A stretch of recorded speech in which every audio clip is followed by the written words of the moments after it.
Holy shit. Yeah, I tell you, that was, yeah, oh yeah. No, that was, what a job by our group. Just continuing to battle, continuing to fight. And, you know, there's a lot of guts, there's a lot of resilience in this group. And it's just one game, but I'm really proud of them. I'm really proud of them for a lot of the things that went into it. Guys that had to step up. I thought special teams was a huge edge for us today.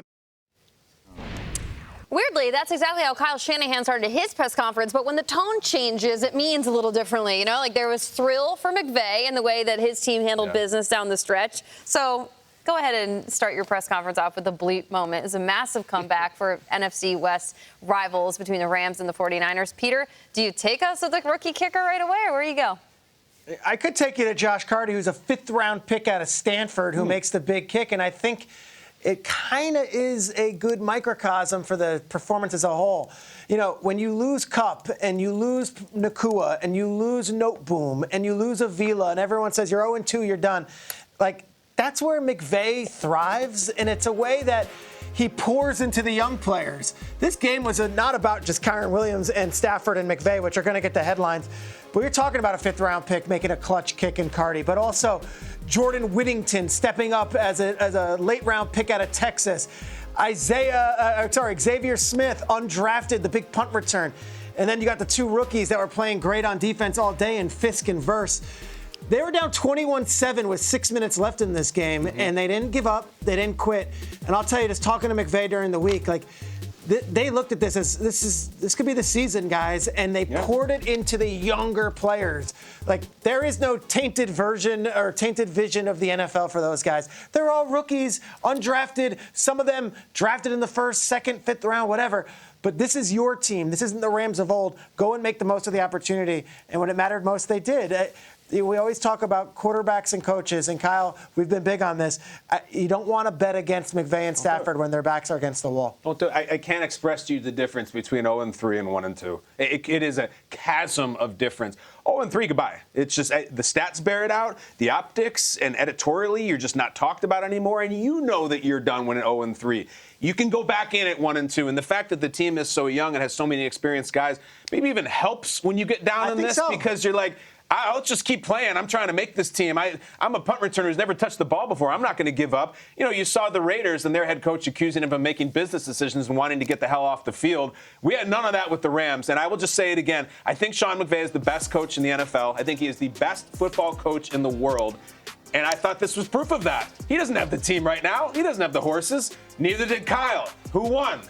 Sean came back and won. This was a big deal for them. It was like these two guys play all the time. They have a ton of history. They've played when they have all their stars. And now it's like, Kyle, let's do one where we don't have any of our players. Take them all out. Let's see how this goes. Like, let's just find out how it goes. Like, let's change the video game and mess with the settings and just see how this works out. That's a great way to put it. McVay decided to take all the starters out, and Kyle took all the starters out, and McVay won. And now they've played bigger games than this and more important games than this.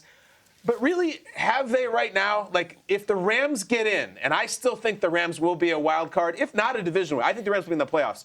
This is so critical. Remember in week 3 when they had that punt return by Xavier Nadada? Like, you got to make sure to win these games. And I just think this is yet another piece of evidence in a little plastic bag. When it comes under trial, is Sean McVay the best coach in the NFL? I submit to you, Rams 27, Niners 24, week 3. That's my guy. And real quick on the 49ers, that's a $320 million payroll. That is a $320 million. And they lost a couple.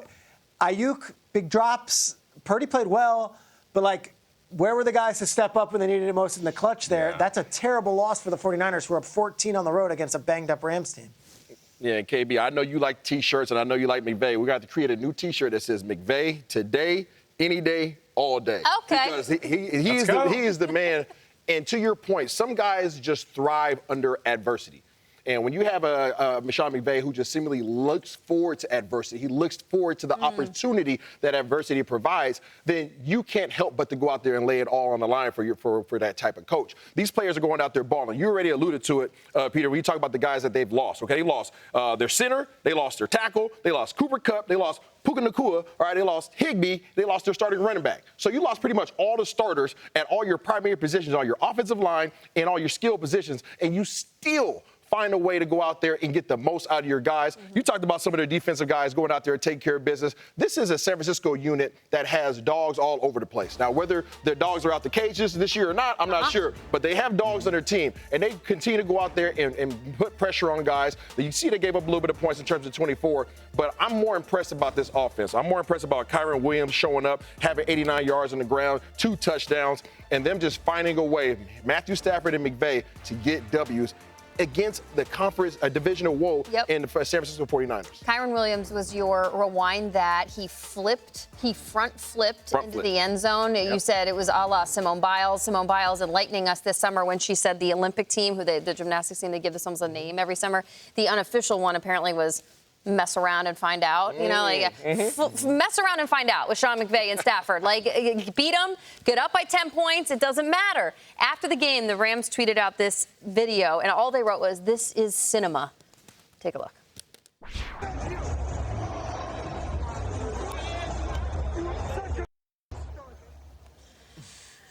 You are such a bleeping stud. You are such a stud. Those guys have coached and played together for so long, yet McVay is still hugging on Stafford that hard. He's that fired up about his quarterback. You are such a bleeping stud. That was probably emblematic of all Rams fans, but I just love this after on a regular season game in September. That's how fired up McVay is about that team and his quarterback.